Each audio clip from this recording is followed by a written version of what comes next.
Here that you are currently an administrative assistant with the Snickerfritz Cultural Workshop for the Arts Incorporated. Correct. Correct. And how long have you been working here? Approximately 6 months. Okay, okay. So would you do me a favor? Can you tell me just a little bit about your life growing up in Cleveland? I've been able to see a lot of things, not necessarily participating in some historical events, but experiencing the historical events such as the Glenville riots, the Hough riots, and some major changes that have gone on through the city. Okay, okay. Would you like to tell me a little bit about yourself and the history of your family here in Cleveland? I am one of two. My mom had 3 siblings, and out of the 4 brothers and sisters, they had 19 children, and we were all basically raised as brother and sisters. So you were raised along with your Cousins, my first cousins, yes. Wow, so 19 of you. Yes. Now, did you live in East Cleveland proper or where else in the city of Cleveland? Cleveland. Cleveland. Mm-hmm. And what specific area in Cleveland did you grow up?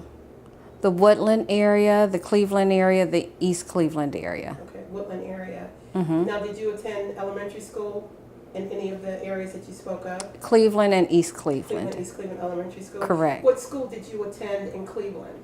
Columbia Elementary School is no longer there. Where was it located? 105 between Superior and St. Clair.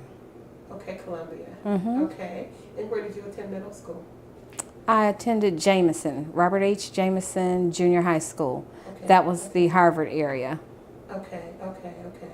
So can you tell me a little bit, let's go back a little bit. You talked about your mom and her siblings and your cousins. Mm-hmm. Where were your grandparents from? Were they native Clevelanders? My grandmom on my father's side was brought here to Cleveland when she was 7 years old. So my father and mother were both born here in Cleveland. My grandmother on my mom's side was from Tennessee. Okay. Do you know what part of Tennessee at all? No. Okay. No, she died at an early age. Okay. What about your grandparents on your dad's side? What part of Tennessee? They're No. from Tennessee as well? Yes. Yes. So both sets of grandparents are from Tennessee? Yes. That's very interesting. Mm-hmm. Okay. How old were you, if I'm not being personal, when your grandparents passed away? I was not born when my mother's mother passed. I wasn't born, and when my grandmother on my father's side died, I was 21. Okay. Okay. And did you have a very close relationship? Yes, with I her? did. Good. What did she teach you? Did she teach you some wonderful things? She taught me how to cook. Did she teach you how to cook? Yes, she did. What's your favorite dish? Chicken and dumplings Oh, wow. from scratch. From scratch. Okay. Okay. So I see here, I'm looking, both your parents were born here in Cleveland. Mm-hmm. And do you know what schools they attended? I know my mom went to Central High School. Okay. I'm not familiar with what school my dad went to. Okay. Now, are both your parents still living? No. Okay. So, can you tell me a little bit about your mom? What did she do? She ended up attending Jane Addams High School and eventually went to Mount Sinai and went through their nursing program and became a licensed practical nurse in the early 50s. My dad was a local truck driver. Okay, and where did your mom work? Mount Sinai Hospital. Okay. She became a surgical nurse, and when she left Mount Sinai, she went to Huron Road Hospital and was an emergency room nurse. Wow. Huron Road Hospital being located in East Cleveland. Now, did you and your parents, did you live in East Cleveland during that time when she worked at Huron Road and Mount Sinai? When she worked at Mount Sinai, we lived in East Cleveland, Okay. yes. So, can you tell me, how old were you when you lived here in East Cleveland? The first time I was 9 years old. Puts me like in the 4th grade, 3rd or 4th grade. Okay. So you said the first time. So how many times have you lived here in East Cleveland? 3 times. Really? Yes. So the first time you were 9, Yes. and you lived here for how long? About a year and a half. Okay. And how old were you during the second time you lived here in East I Cleveland? was an adult, Okay. and I raised my son, and I was here until 91. So can you give me a brief time frame from when until 1991? 79 or 81. To 1991, so that's about Correct. 20 years that you were a resident here in East Cleveland? Approximately. Okay, and then you left, Yes. And then you- briefly. and you came back. So what year did you come back? That would have been maybe 15 years ago. Okay. So you spent a great deal of time here in the city of East Cleveland? Yes. Okay. So I'll tell you what, now where did you graduate from high school? John F. Kennedy High School in the Lee Harvard area. Okay, okay. And are you married? No. Okay. And do you have children? Yes. Do? Could you tell me a little bit about your children? I have one son who is 40 years old as of May of this month, and he has one daughter that will be 21 next month. He's retired from the military and currently working for the VA. Okay. Now, does your son or your granddaughter live in East Cleveland? My granddaughter lives in East Cleveland Okay. And how long has she lived here? all her life. All her life? Yeah. Okay. Okay. So I'm going to go on. I have a couple questions here that I'd like to ask you. I want you to take time and think back to your earliest memory of East Cleveland and tell me what life was like then for you and possibly for what you could see was taking place in the city. That would have been around 1962, 1963. It was more like a suburb at that time. And the school systems were excellent at that time. Okay. 1962, 1963. Oh, yeah. Okay. So can you think of any other interesting things that were taking place in the city? At that time, no. Other than, when you're a little kid, you like the parks and things. So they had great parks, Forest Hills Park. Okay. Just the different fast food places that were available at that time. You had Bob Evans around you, not Bob Evans, Bob's Big Boy. Oh, okay. Near Euclid and Noble. Then you had a few other places that as a child, it's special to go to fast food locations. And it had the big, gigantic Big Bob Evans sign, the boy with the burger. Okay. So that was fun going to. So that's the first time I've heard about Bob's Big Boy Yeah. being in East Cleveland. What other places can you remember? Hough Bakery. Okay. The factory of Hough Bakery being in East Cleveland. So what did you like most about Hough Bakery? What was your favorite? They're hot cross buns that they only sold during the Lent season. Okay. And when I moved back to East Cleveland with my son, with the main factory being on Lakeview, they had local stores right at the corner of Euclid and Superior. So whenever I got off work, my son would meet me up there, and we would get cakes and create names. Happy birthday to various people. Just to buy a cake? Just to buy a cake, yeah. Now that's really interesting. So about how old were you then during the Hough Bakery period when you were, He was about 8, so about 26. Okay, okay. So at 26 and you're back in East Cleveland, can you think of what made Cleveland different from East Cleveland or East Cleveland different from Cleveland during that time? East Cleveland was in a process of changing. A lot of things were changing. They were modifying things. Some of the places like the Hough Bakery eventually closed in a few years. There was a large building at the corner of Euclid and Superior. It housed the Hough Bakery. It housed an exterminating place that also, helped with your planting goods and sold religious artifacts. That is now located at Euclid and Forest Hills Boulevard because that building was torn down. Okay, okay. And they made a shopping center. So they took out the old and brought the new. So now you have a shopping center located right on that corner where it's a Payless, Two Cousins, Beauty Supply, and some tax places. Okay. So what necessarily would you say would be the difference between East Cleveland and Cleveland during that time?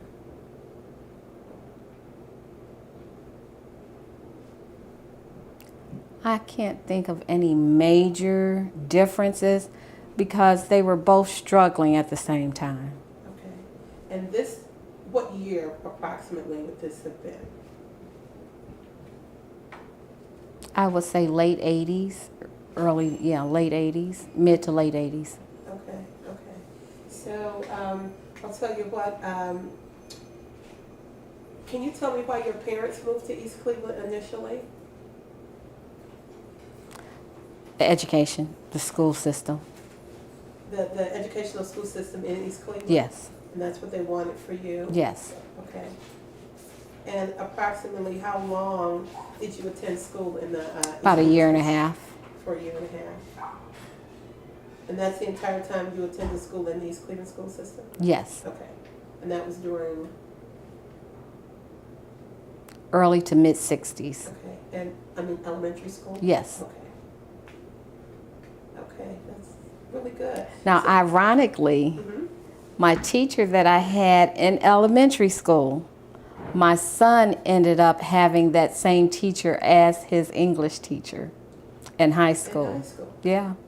Her name was Mrs. Blaha. Wow. That's really interesting. Did she remember you? No. Okay. No. Okay. So tell me, since you've come into the city of East Cleveland 3 different times, can you tell me some of your fondest memories, across the board? Some of the things that... I would say Hough Bakery. Hough Bakery? Yes. And coming off the bus, coming off the rapid, various days, depending on the way the weather was, you can smell what they were baking. Okay. So when, a long day at work and you come home, you smell cake, you smell muffins. It was a peaceful walk home from the rapid. So exactly where did you live? I lived on 125th and Superior. Okay.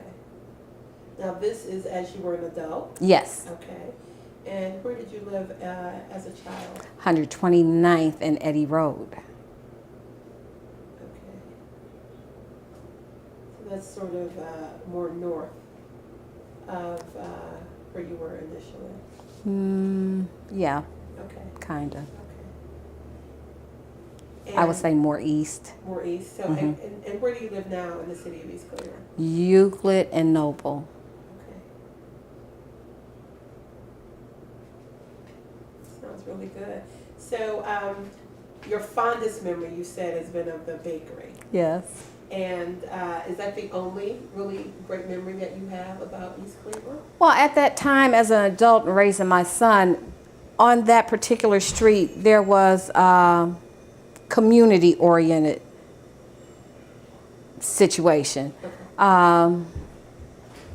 Neighbors had children. All the children were together. They stayed together throughout school, and we bonded, and we have lifelong friendships. The majority of the people that we met during that time, we're still friends and still in communication. Okay. So the ability to have friends that you've been with for over 20 years, that was a fond memory.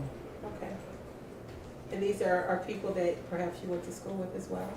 No, these were other East Cleveland residents. Okay. And that you've kept in contact with? To this day. To this day. Yes. That's really wonderful. So, in what ways has the city changed over time? I mean, you've come through East Cleveland as a child, as a young adult, and later in life, and I'm sure you've seen a lot of things progressively change, not just in the city of East Cleveland, but across the country. Mm-hmm. But from your perspective, what ways has the city changed over time? It has gotten seasoned. Okay, You when know, you say season, it's older. okay. It's older, just like a lot of us that have been in the city. Um, it's just the seasons area. A lot of changes. East Cleveland has received a bad rap on many things, but there are a lot of nice points in East Cleveland. You have a lot of historical locations in East Cleveland. You have Lakeview Cemetery that houses former presidents. I don't want to say house because it's a cemetery, but you have Elliott Ness. You have the Rockefellers. You have the Carnegies, the Van Dorns, you know, and East Cleveland at one time used to be the home, the summer home of the Rockefellers. So to compare what it was to what it is, there's just been changes, and everything goes through a season and its change. So what types of things do you think contributed to the change? The economy. The economy. Okay. The economy alone, or do you think there were some other things that may have served to encourage I think that? the economy is the trigger. Okay, and in what way?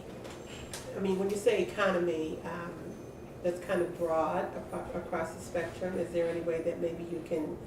The lack of finances for some, layoffs and closings of companies. East Cleveland around its perimeter had like factories and whatnot, and due to the economy, some of them had to close, which those that lived close to it suffered because of what you would get from the factories where they would eat at local places and things like that. Once they closed, then those businesses had to close. Okay, so would you say that white flight played a great part in the things that were taking place in East Cleveland? I don't think that would be part of it Okay, because you still have, you know, a lot here okay. that have stayed. During all of the transition is what you're saying. So what about drugs? Do you think drugs may have played a part? I think that's played a part nationwide. Okay. Nationwide. So you can't just pinpoint it to East That's Cleveland, specific. Cleveland, Ohio, nationwide. Okay, I understand that. So based on all of the things that have taken place in the city while you were here, while you were away, the things that have brought you back to the city, how has race or racism impacted you personally? It has not. Okay, and when you say it has not, do you mean specifically for the city of East Cleveland or just overall generally? It never has impacted me. That racism hasn't? Right. Okay. Do you think racism has impacted the city of East Cleveland to any extent? I think it would impact any city, not just East Cleveland. Okay.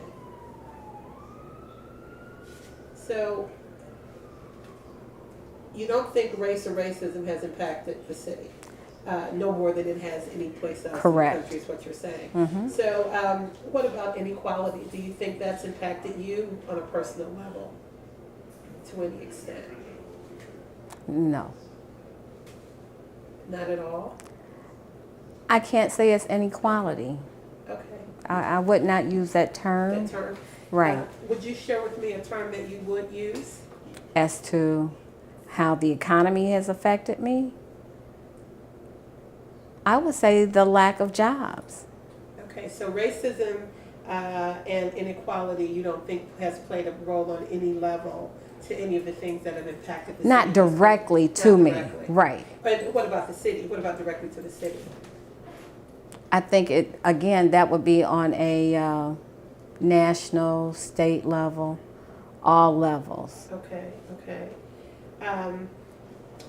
Well, I'll tell you what, can you tell me maybe just an instance or a recollection you might have of when the community came together to fight for something they believed in here in the city of East Cleveland?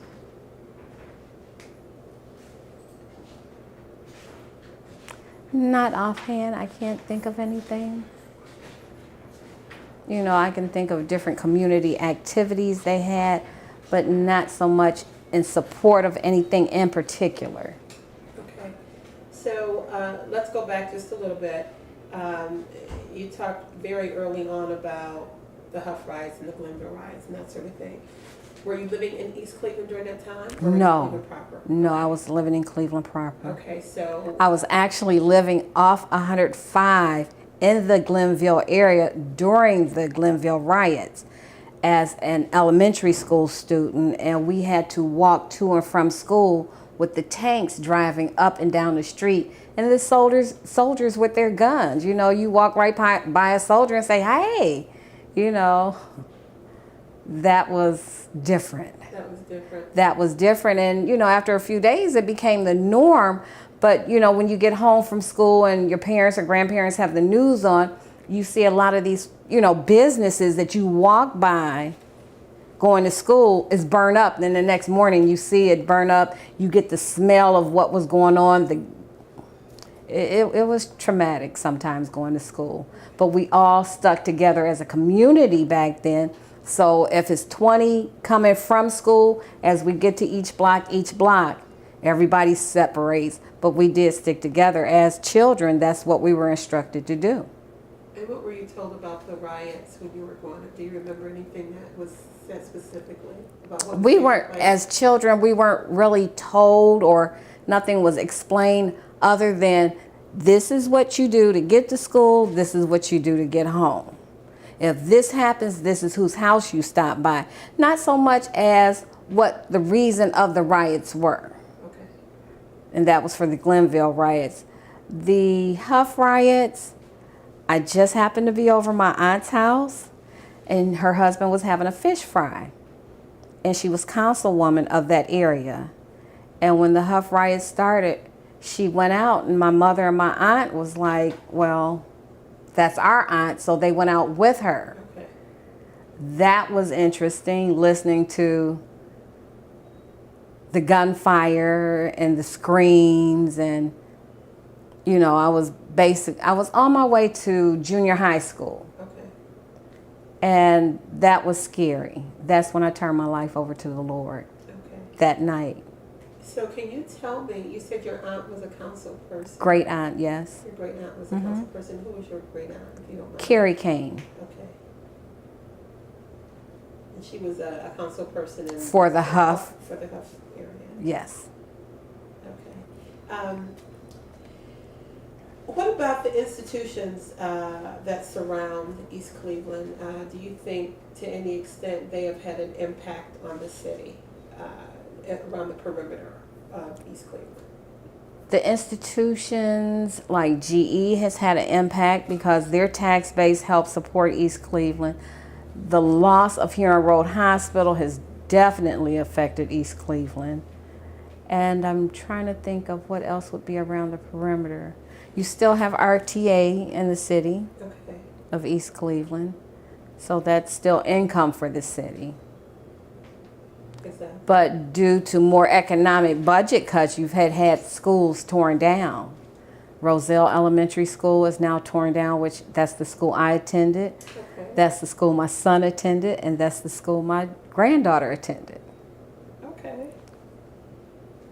Gracious. So, what about other institutions? I mean, there's Cleveland Heights on one side of East Cleveland. You have Euclid a little further up the road. You have institutions like the university. You have University Circle Incorporated, the art museums. What about institutions of that nature? How they've affected How the they city of East Cleveland? impacted the city, yeah. That I don't know. I really couldn't say how they have impacted. I don't know how they would have impacted East Cleveland.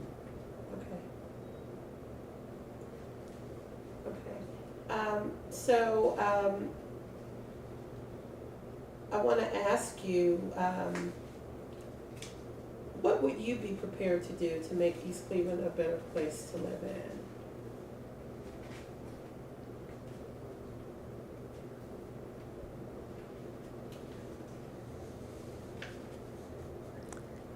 One, bring jobs back. Okay.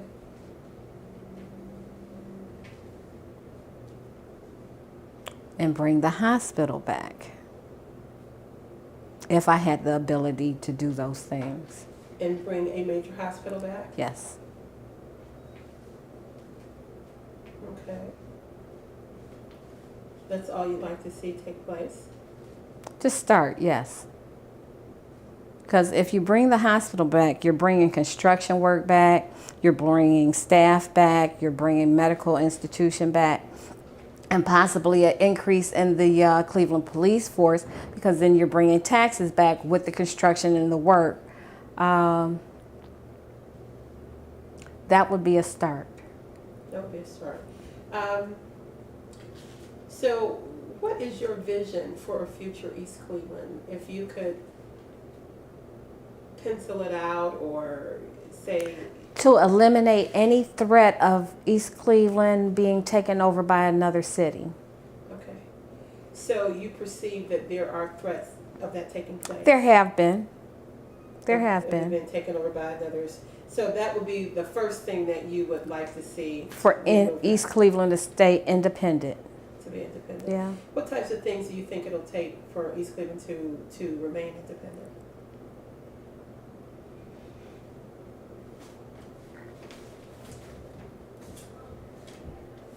Federal funding right now, because there's no other avenue for income. Okay.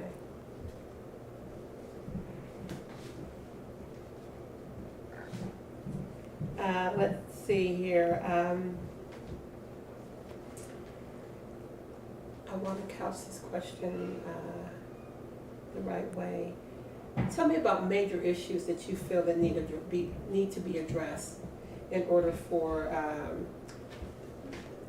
to better, say, the neighborhoods in the city. And that goes back to the economy and people losing houses.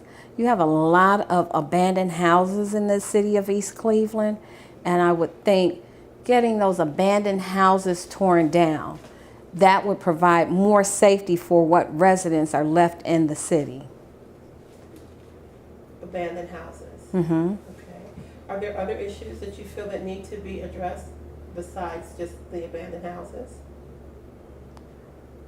There's so many that need to be addressed, but that would be another start, to bring businesses back, to bring jobs, eliminate the abandoned houses, and that would get people back into the city.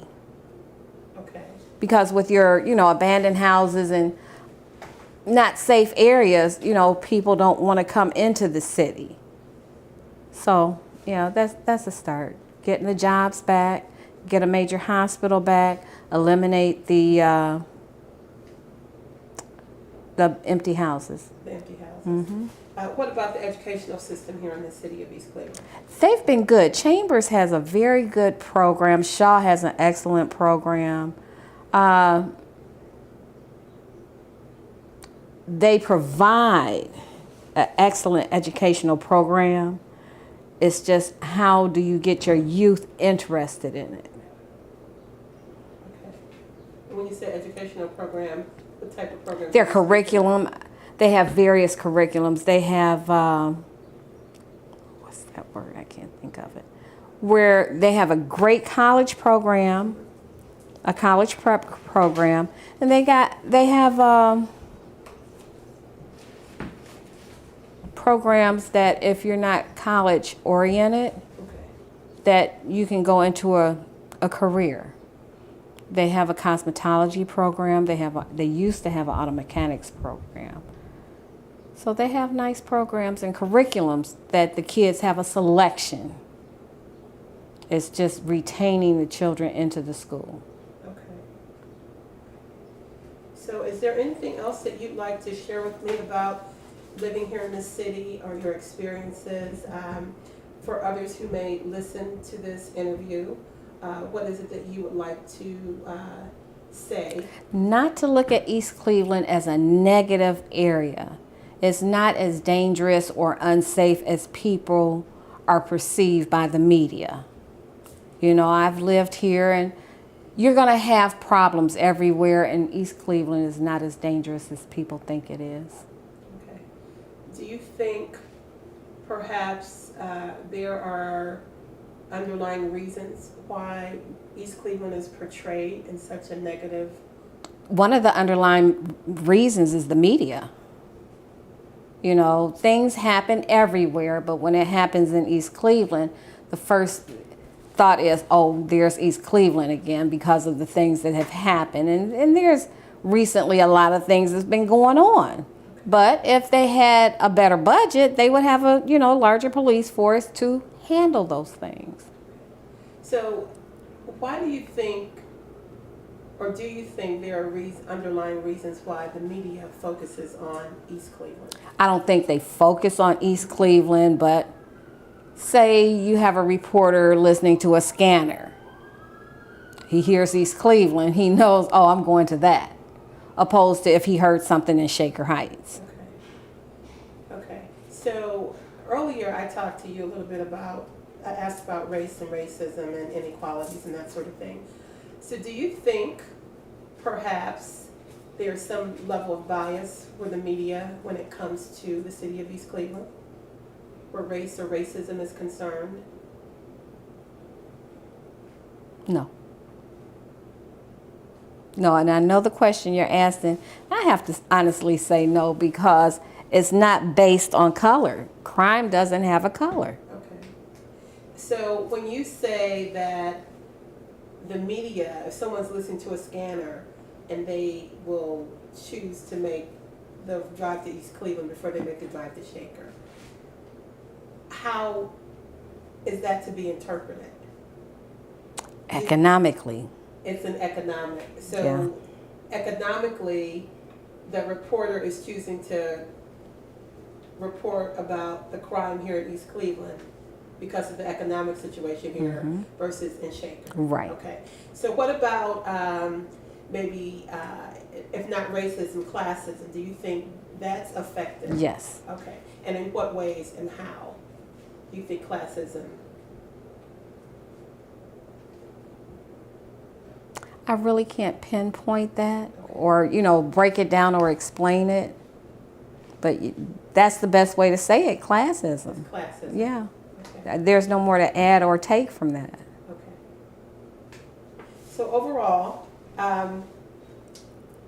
is there anything that you'd like, if you had to leave one really nice thing to say about East Cleveland, one nice thought for those that are looking to East Cleveland for the future? To appreciate the hidden gems. Lakeview Cemetery, Snicker Fritz, Forest Hill Park. There, if you look, you will find hidden gems, hidden jewels in the city. Okay. Now, is there anything else that you'd like to say before we end our interview here? Not at this time. Not at this time. Well, I thank you very much for sharing your Thank time you. and your energy with us on behalf of the Social Justice Institute. Thank you. You're welcome. You dropped a card. So, I'd like to return to your childhood. Can you give me a picture of what it looked like where you grew up in Cleveland? In Cleveland?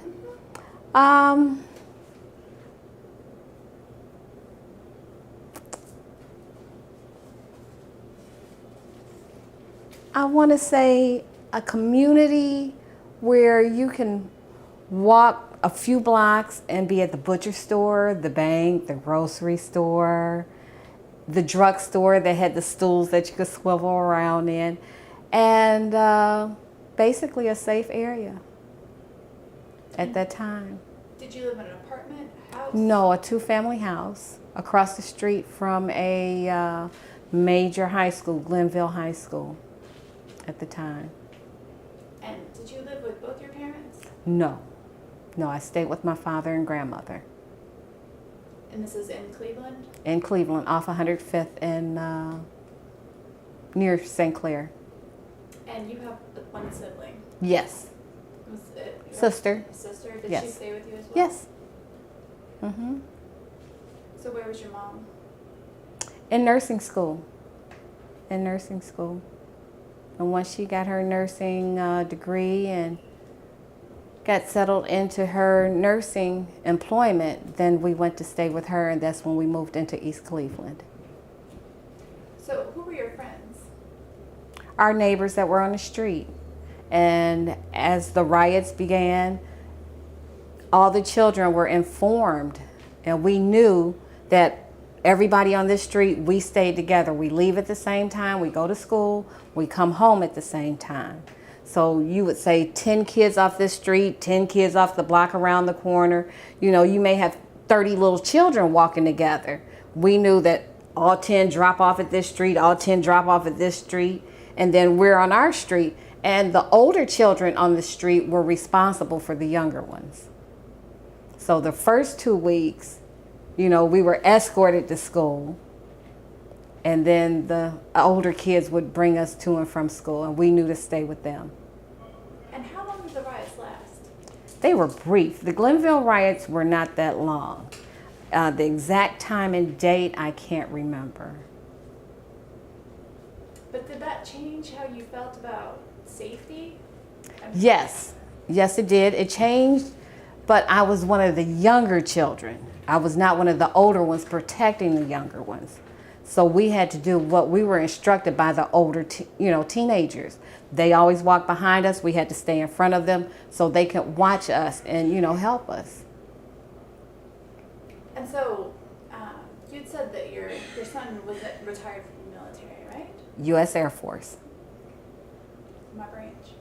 I got family there. So your experience with the military as a young person, with the military actually being in your neighborhood, did that affect how you felt about your son? No, because the majority of my family is military. My sister did 20 years in the United States Air Force. My father was a staff sergeant in the Army. My uncles were sergeants in the Army. My first cousins, they ended up going to the Navy, the Army, some were in the Air Force. So our family was basically military.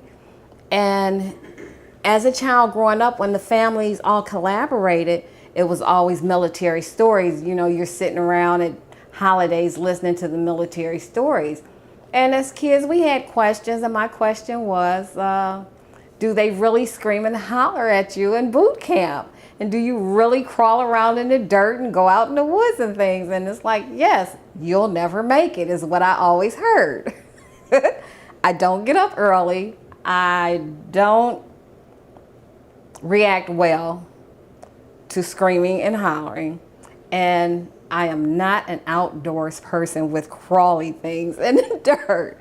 So I'm not that military-oriented person. I love the kitchen, and I love my grandmother in the kitchen with me. So do you feel like your family being part of the military changed your perception of soldiers and tanks being on your street? Were they able to explain it to you? I had more security. Because with the aunts and uncles and things like that were in the military, we understood, we were able to describe the weapons we, saw. Daddy, remember that gun you said that looked like so and so and so? I saw that gun, Daddy. And he was like, okay, so we're going to work on you all getting to and from school a different time or a different route.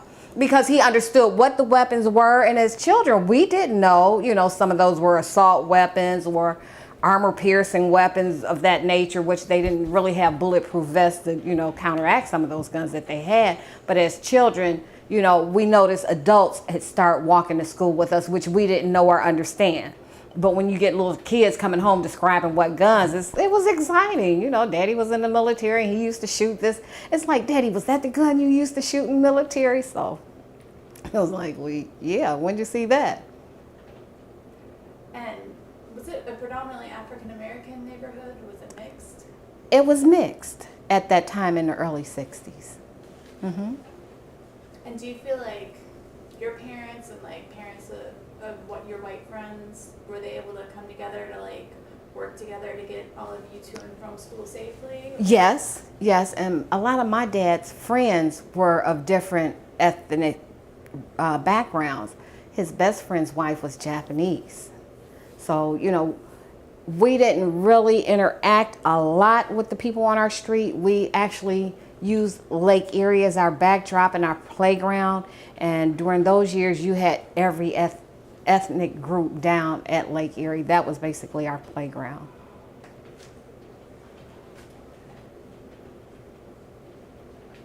So, you said you were 8 or 9 when you actually moved to East Cleveland the first time? So, if you moved for the schools, how did the school compare to where you came from in Cleveland? The East Cleveland schools were a little harder. They were a little harder, a little more difficult. And we ended up going back to my grandmother and my father, back to Columbia. But what we had learned in East Cleveland, they were slightly ahead of the Cleveland schools, which we were able to excel when we went back to the Cleveland school.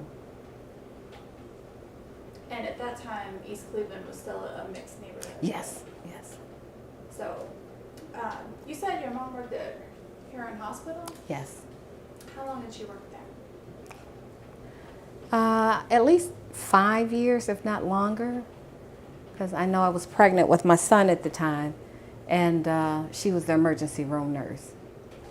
Yeah, at least 5 years. That'd be the late 70s? Early 70s. Okay. Yeah, early 70s. Late 60s to early 70s. Do you have any stories about that? Oh, yes. She had stories about when she was in nursing school, when she started as a surgical nurse at Mount Sinai.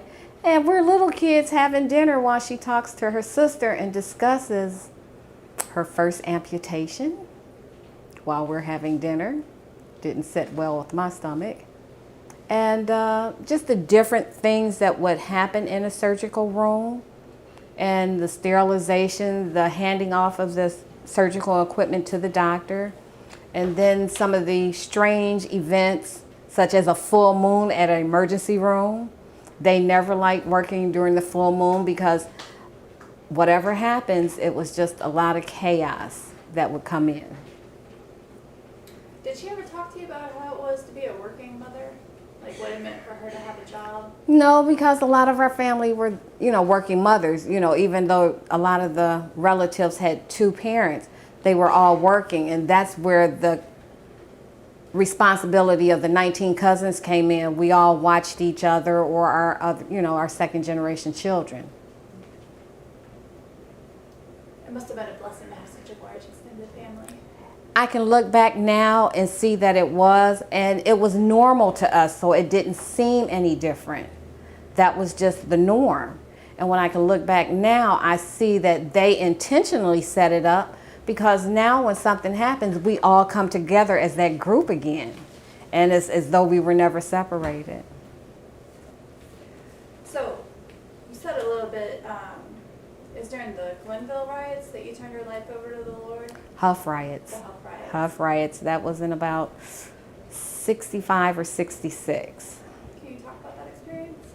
Well, as my great aunt, my mother and my aunt went out, and my great aunt, being the councilwoman, she was going out to try to help, calm things down.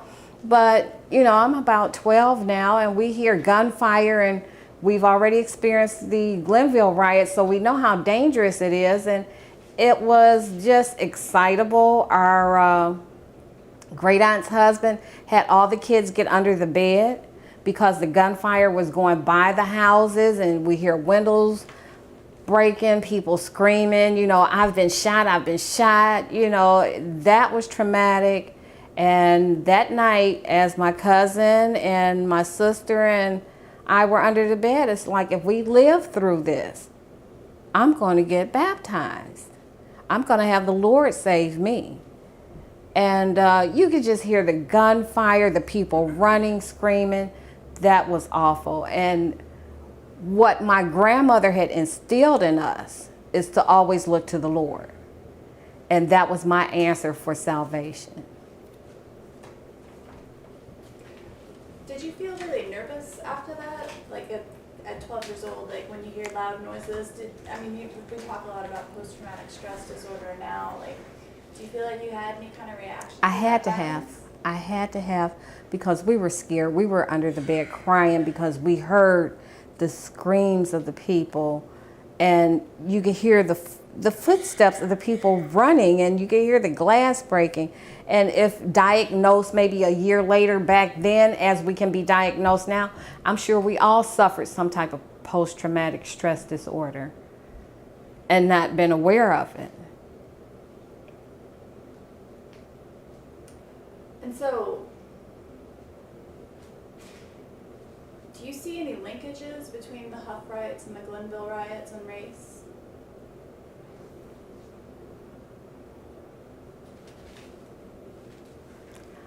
I'm going to run back to economy because of the economic problems that those people were having at the time. I don't want to use it as a racial issue. Okay, well, can we talk about race then? Have you had any positive experiences of race? My whole family is basically international. And that's why when the race card comes up, I can't, because I don't have racial issues, you know, because we've been exposed to all different cultures. And you're supposed to love your brother no matter what color they are. So I can't blame things on a race issue. How would you identify in your own words your race?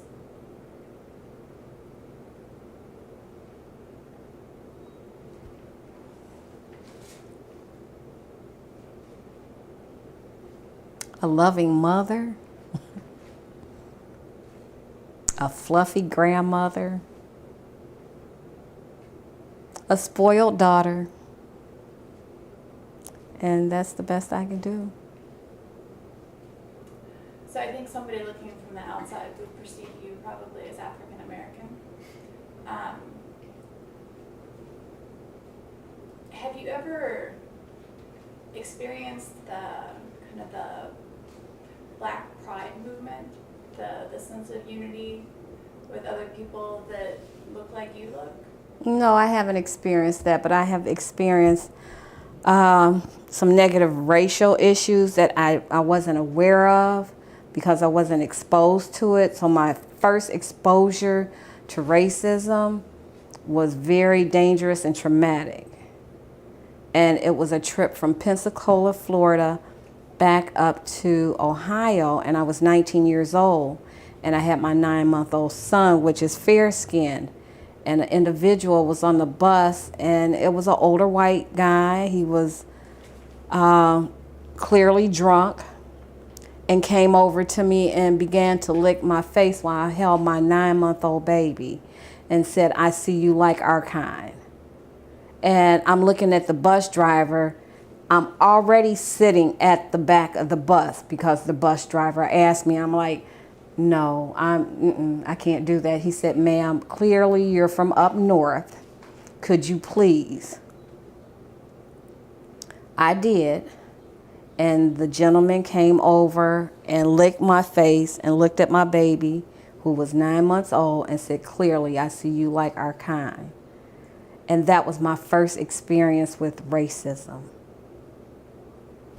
And 2 elderly black ladies were on the back of the bus with pocket knives and said some things to him that he understood, and he got off the bus.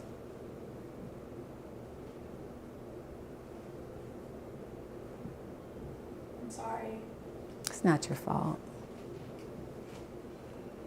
In that moment, did you feel some solidarity with those women that would defend you? Not so much solidarity as to my grandmother's prayers were always answered to protect me when she was not around. And do you feel like that was some sexism too? Yes. Yes. Mm-hmm. Have you experienced sexism in other ways? No. So, your son's father. Is African American, just fair skin. Oh, I was actually going to ask if you guys were together when he was born. Were you married at the time? No. Okay. No, it was a teen pregnancy. Did you ever encounter any different treatment because you were a teenager when you got pregnant? Yes, at the hospital. It was a Catholic hospital. And I was 18, giving birth. And the nuns were Mrs. Danner, Mrs. Danner, and it's like, okay. And after I had my spinal, she said, Mrs. Danner, it's like, I'm not married, it's Miss Danner.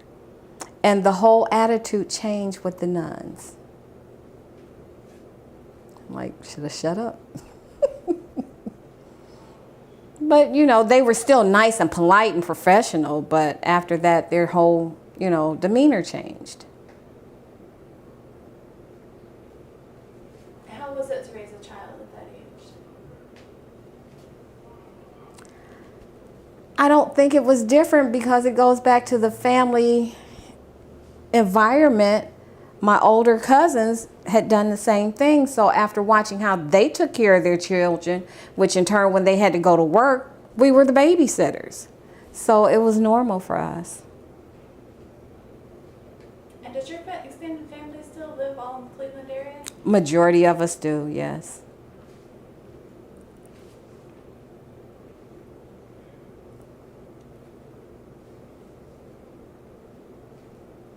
So I want to talk a little bit about how surrounding institutions impacted East Cleveland. I mean, Cleveland Clinic was directly involved in Huron Road Hospital closing. Mm-hmm. Do you feel like the clinic has impacted East Cleveland? Like, do you feel like it wasn't just some sort of magical, oh, the clinic closed, but it was somebody somewhere sitting there saying, we're going to close this clinic, we're going to close this hospital, and not these other ones? That I can't say because I don't know what the dynamics were their reasonings for closing Huron Road Hospital, which was a trauma center, you know, so it would be based on whatever they saw geographically, economically, or whatever they saw was best for their program, because your closest trauma center now is on the west side or Psalm Center Road, which is quite a distance from here. So as far as their reasoning and their logic behind it, only they know. And so, have you seen the new developments, the Circle East? Yes, yes. So, University Circle is kind of landlocked, right? Yes. There's nowhere to go for it to go.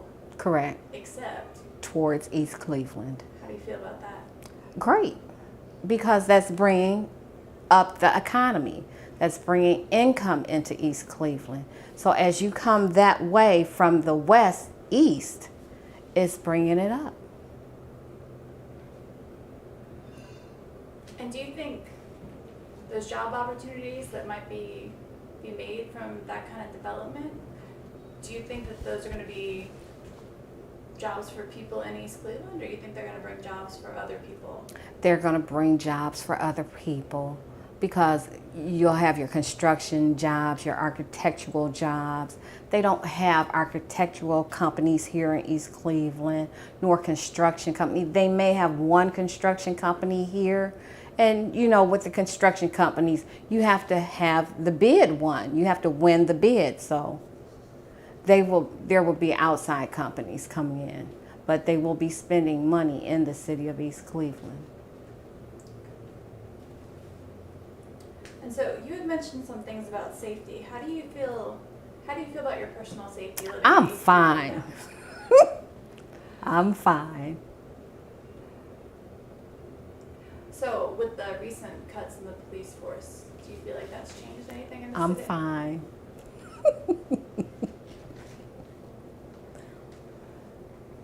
I can't elaborate. You know, I know, one, God is always with me. He has protected me through numerous occasions, and I've lived here. You recognize when you put yourself in a, dangerous situation. So I just don't place myself in those dangerous situations. You know, anywhere you go, there can be something that's going to happen. But if you know during this certain period of time, it's really crazy, don't go to that place at that certain time. So could you give me a specific example? Like you wouldn't be out after 10 o'clock at night, or? I'm fine at 10 o'clock at night. I'd say when the bar is closed.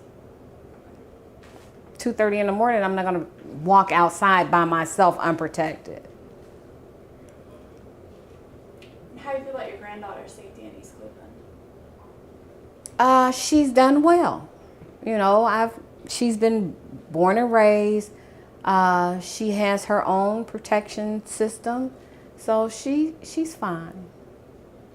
I've taught her how to look out for herself. She's had some encounters, you know, and she knew then to go into somewhere safe, public, and she made her phone call and stayed there until she was retrieved. Don't you wish we lived in a world where that didn't happen? Yes. Yes. But that's worldwide. And that's, you know, been that way for quite a long time. You know, I could say if we lived back in the Western days, she would be all right, but she wouldn't, because we wouldn't have to worry about crime, but maybe the environment, you know, bears, wolves, snakes. So your time period doesn't make a bit of difference. You know, if we go out in space, then we would worry about space creatures. So there will be always some type of threat. But you don't think that it's different, that it's a human threat?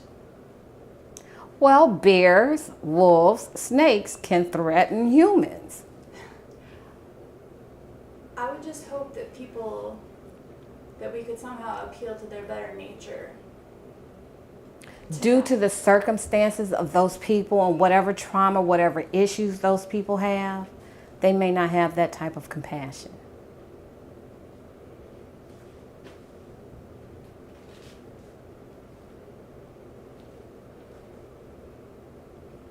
So where do you go to church? Our church is a very small church. It was Antioch Christian Christian Fellowship. It was located next to Angela Mia's Pizza, but they're now closed. You know, we had a very small congregation. So do you have a church currently? Not at this time. I'm looking for a church home. Mm-hmm. How long were you a member of Antioch? Over 10 years. So what would you look for in a new church? I would look for a teaching church where you're being spiritually taught from the Bible and not so much given hope of prosperity and greatness and things like that. I would look for more or less a grassroots or old time style type church, which you don't have too many of those. It would not be a non-denominational. It would not be a mega church or anything like that, but a church focused on the Bible. And what role did church play for you growing up? It was mandatory. There was no option. There was no option. And when we went to church with our grandmother, she was a nurse in the church and she also sang in the choir, and she made the church nurses' capes. At that time, the nurses wore white uniforms, white caps, white shoes, and their nurses wore the capes. The nurses' capes, they were navy blue on the outside and red satin on the inside. So my grandmother would spend a lot of time making those uniforms, those capes.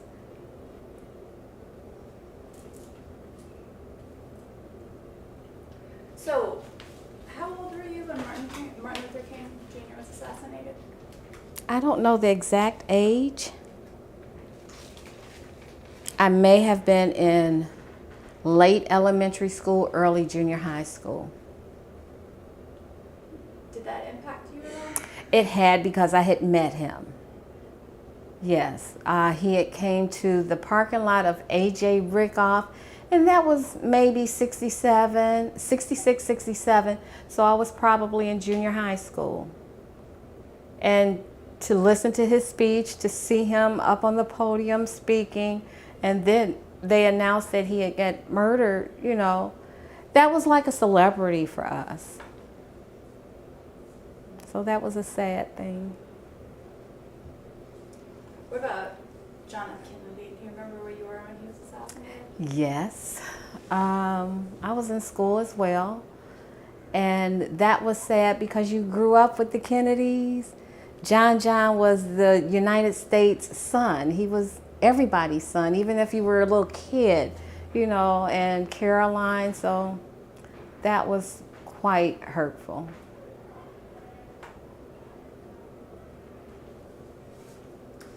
So you said that you had that unfortunate experience when you were down in Pensacola. Did you do a lot of traveling outside of Cleveland? No, that was my first out-of-state trip, and I had my baby. I was visiting my sister who was in the Air Force. And that was my first time ever in the South, my first time ever in Florida. I was to stay there for a month, but after she told me that the crocodiles come off the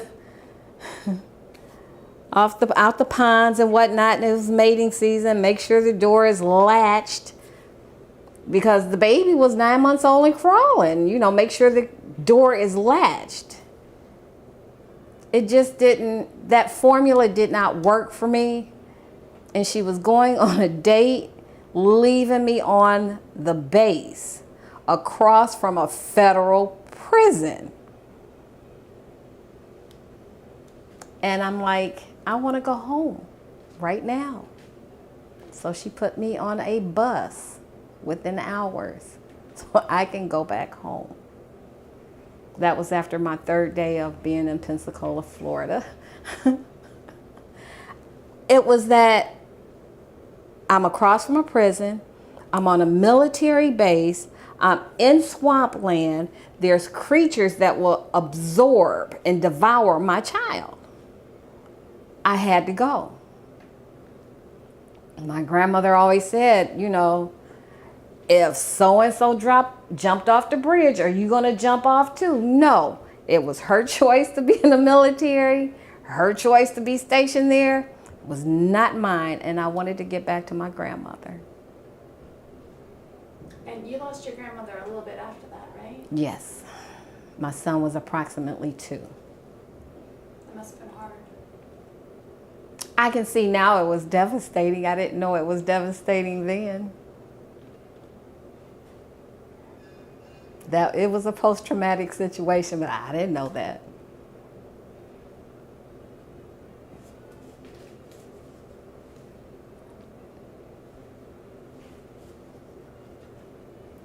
So I enjoy that you have so many positive things to say about East Cleveland. Oh, thank you. So now as a grandmother in East Cleveland, what's your fondest thing about the city? I'm close to my granddaughter. And in an emergency, she knows she can call me no matter what time. And with us being so close, I can get to her in no time. That's the positive of her living in East Cleveland and me living in East Cleveland. So family's still really important. Oh, yes. Yes. So is there anything else that we talked about that you wanted to comment on? No. Okay. I wanted to say thank you again for participating. I really, really appreciate sharing your stories with us. Thank you. Okay, I'll turn this off.